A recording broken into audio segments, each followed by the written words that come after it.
Anak, gising na! Ala, iniluluto ko! Ay, Diyos ko! Anak, kumain ka na dito! Nakakamiss si ate no, Nay. Dati, kasama lang natin siya kumakain dito. Miss ko na din ate mo, anak. Wait lang, tawagan ko.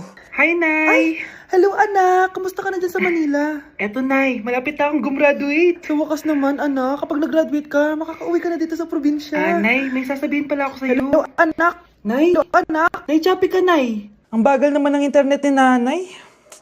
Ay, hi anak! Eto, nagpakabit na ako nung sinasabi mong Bida Fiber. Naging okay na yung internet namin. Hay naku, Nay. Buti naman nag-switch ka na sa Bida Fiber Internet. Para naman hindi pa putol-putol yung usap natin. Kasi Nay, for only 888 pesos a month, makakakonect ng 8 gadgets and up to 75 Mbps ang speeds. Setup fees applies pero affordable pa rin. Ang sulit pala niyan anak, makakanood ako ng madaming K-drama neto. Nga pala anak, ano yung dapat mo sasabihin kahapon? Nay, uuwi ako bukas dyan! Talaga anak? Yay! Uuwi si ate! See you anak! See you Nay!